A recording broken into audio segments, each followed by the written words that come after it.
Scénario de folie, quelle soirée assez folle, franchement.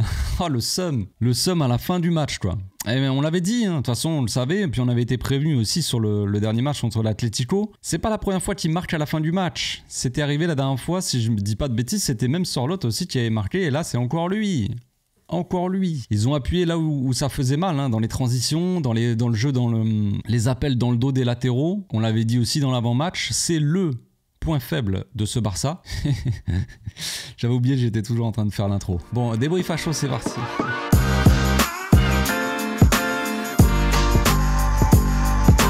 Au passage, n'hésite pas à nous rejoindre si c'est pas encore fait et à partager la chaîne autour de toi, ça fera plaisir à tonton. Donc comme je disais, ils ont appuyé là où ça fait mal et tout ça, mais franchement c'était une soirée folle. J'arrive pas à être...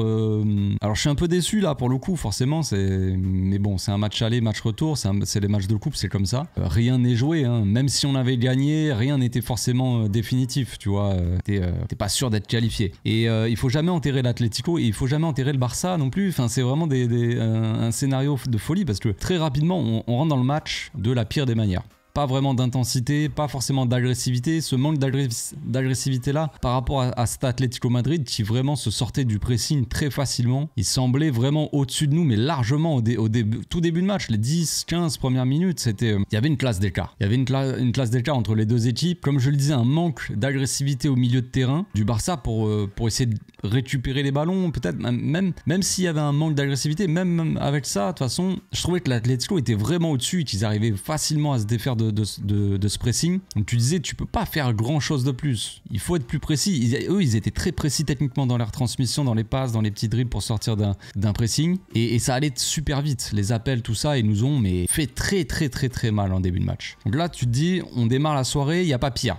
Concrètement, il n'y a pas pire que ça pour démarrer la soirée. Tu démarres le match de la pire des manières. Tu tombes dans un scénario qui est catastrophique parce que face à l'Atlético Madrid, on connaît un peu l'histoire. Ils ont mis 2 buts, ils ont posé un bus monumental. Et au final, comme souvent d'ailleurs, au passage pour applaudir un peu cet Atlético Madrid, c'est que, et même dire qu'il pourrait quand même faire mieux, parce que c'est une équipe qui peut être très dangereuse justement en jouant au football. Et c'est pas la première fois que je m'étais fait cette réflexion. L'Atlético Madrid, de par son coach, c'est une équipe qui passe son temps quasiment à défendre, qui vient poser un bus et qui attend les contres. Bon, ils jouent sur leur force, ils ont raison de faire ça, j'imagine, voilà, c'est leur manière de jouer. Mais dès que l'Atlético Madrid se met à jouer, eh ben on voit quand même qu'ils peuvent apporter quand même beaucoup de danger. Bon, le Barça n'est pas la meilleure défense de Liga, c'est l'Atlético Madrid. Donc forcément, nous, c'est pas notre spécialité, on est plus porté sur l'attaque, on l'a vu sur ce match-là. Mais ça prouve aussi que l'Atlético Madrid peut être une équipe... Lumière qui s'est éteinte, ça prouve que l'Atlético Madrid peut être une équipe qui est très offensive quand elle le veut et peut marquer beaucoup de buts tout autant qu'un Barça au final. Même si le Barça, voilà, ils auraient pu mettre plus de buts, peut-être, oui, avec Ferran Torres qui a voulu garder ce suspense-là dans le match. On reviendra sur ça après, mais un Atlético qui a su appuyer là où ça faisait mal. Et il y a rien qui va, il y a ma caméra qui s'est coupée en plein milieu où j'enregistre, les lumières qui s'éteignent, il y a rien qui va. Le tournage là, mon débrief est à l'image de ce match-là, quoi. Je crois que tout va bien.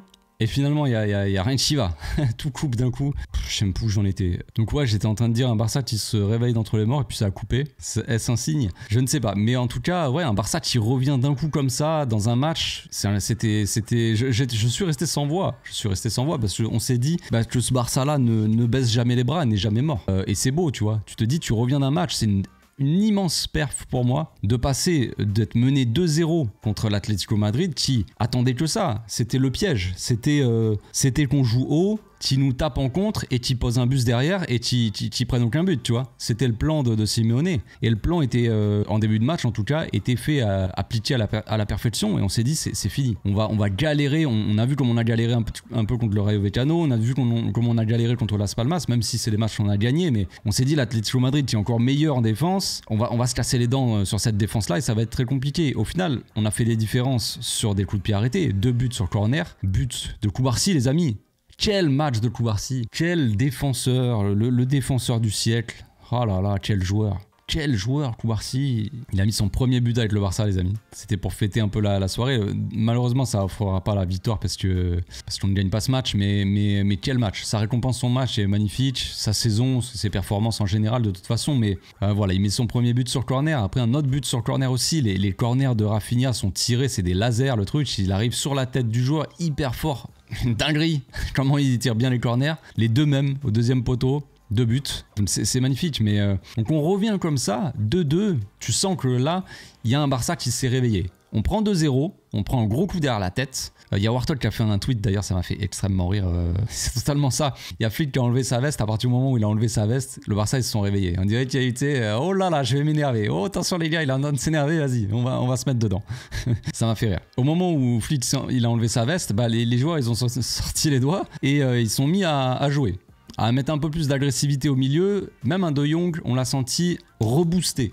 Il s'est dit, bon, vas-y les gars, maintenant, à partir de maintenant, on va jouer, tu vois. Et à partir de ce moment-là, c'était mieux. Au milieu de terrain, on a commencé à leur marcher dessus, à vraiment...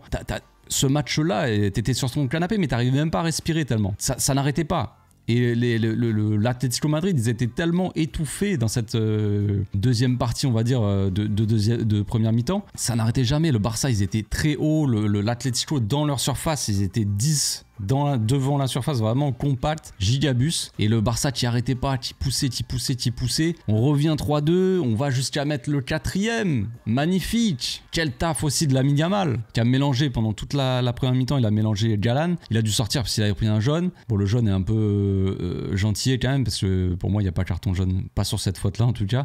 Bref, et il est remplacé, mais ça change pas grand-chose. Lamine, il s'amuse de tout le monde. Dinguerie. Et là, il mélange tout le monde, il fait la passe à Lewandowski qui a plus qu'à pousser le ballon. Lewandowski qui est rentré, qui a marqué son but. La dernière fois, c'était Lewandowski, il était passé à côté de son match. Ferran, il rentre, il marque. Là, c'est l'inverse. Ferran, il rentre, récompensé de son match de la dernière fois. Tiens, tu es récompensé, tu mérites en ce moment, t'es bon, vas-y. Titulaire. Aïe, aïe, aïe. La tuile. Catastrophique, le match de Ferran Torres. Il y a eu...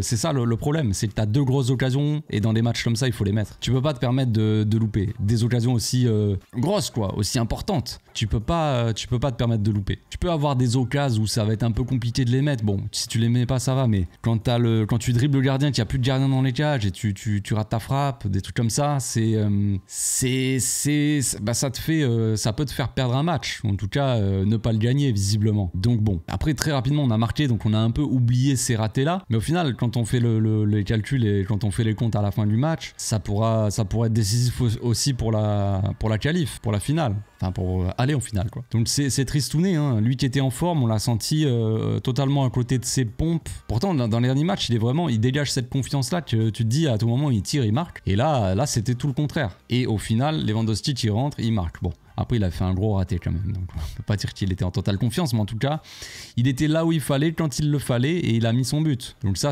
voilà, il a été décisif au final. Donc voilà, c'est un peu dommage. Dani Olmo, on l'a un peu moins vu, il a moins fait de différence, mais c'est normal aussi. C'est ce que disaient c'est ce que ne comprenaient pas les commentateurs de l'équipe. Bon, je comprends aussi, après, ils suivent pas trop le Barça régulièrement, je crois. Enfin, ça s'entend quand ils disent des choses. Mais ils disaient, en gros, ouais, on voit pas Dani Olmo, le Barça n'est pas si bon. Il disait quoi d'autre? Il disait que le Barça marchait un petit peu, n'était pas... Mais les gars, si vous regardez le match, c'est évident que tous les joueurs d'axe, on va moins les voir quand l'Atlético Madrid va poser son bus devant la surface. Dans l'axe, il va y avoir une grosse densité de joueurs, un bloc très compact. Tous les joueurs qui sont dans l'axe, on va moins les voir. On va voir plus les joueurs qui vont déborder, c'est évident. On va voir plus un Frenkie de Jong ou un Pedri qui vont redescendre un petit peu plus bas pour toucher les ballons et pour faire le jeu. Logique. Tu vas plus voir un défenseur central faire des interventions et reposer le jeu, par exemple. C'est normal. L'Atlético va dégager sur la défense, tu vas récupérer la balle. Logique. Et après, tu vas plus voir Lamine Yamal